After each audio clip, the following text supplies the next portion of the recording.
शतानंद जी विश्वामित्र जी के पास आए। कहा कि अब आप सीता जी के स्वयंवर में चलिए। तो गुरुदेव राम जी और लक्ष्मण जी को बुलाकर कहते हैं कि तुम दोनों जाओ और सीता जी का स्वयंवर देखो, मैं भी साथ में आता। अच्छा देखिए, पुष्प वाटिका प्रसंग से पहले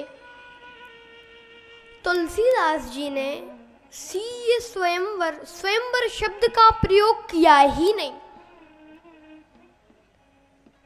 आए देखन चापमुख, धनुष यज्ञ सुनि रघुकुल नाथा, जहां धनु मख हित भूमि बनाई, पर स्वयंवर शब्द का प्रयोग नहीं किया, क्योंकि स्वयंवर मतलब होता है जहां पर कन्या स्वयंवर का वर्ण करे।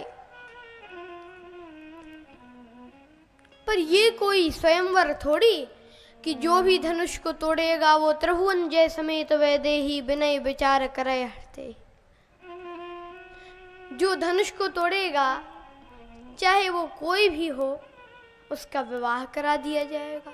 ये कोई स्वयंवर थोड़ी है।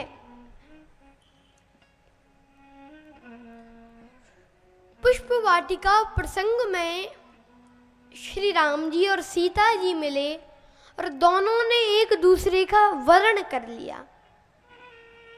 श्री सीता जी ने लोचन मग रामहि उर आनी, दीने कपट खरपास सयानी।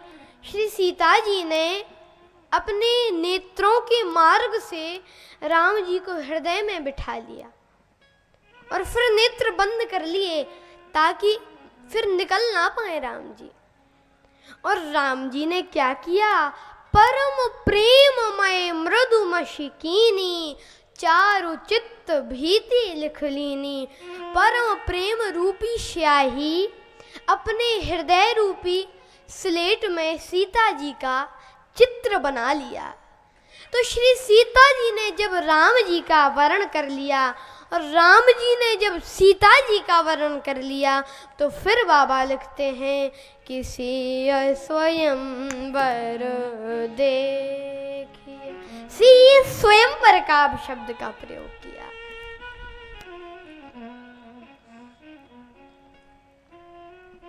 अब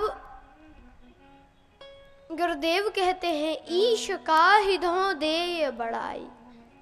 ईश्वर किसे बड़ाई देता है? लक्ष्मण जी को बड़ा आश्चर्य हुआ कि कल यही गुरुदेव कह रहे थे कि सफल मनोरथ होई तुम्हारे, और आज कह रहे हैं ईश्वर किसे बड़ाई देता है। तो लक्ष्मण जी ने गुरुदेव को याद दिलाया और कहा, लखन कहा जिस भाजन सोई, लखन कहा जिस भाजन सोई, नाथ कृपा तब जा पर होई। जिस पर आपकी कृपा होगी वही यश का भाजन बनेगा।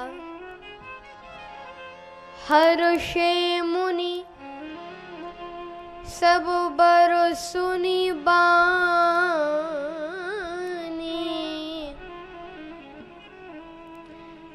सबहि आशीष दीन मन माही।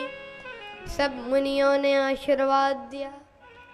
अब गुरुदेव स्वयंवर सभा में पधारे।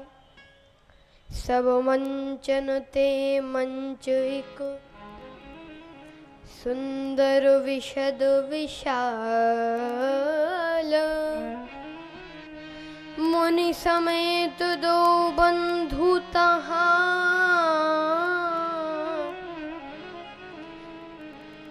बैठा रे महिपाल।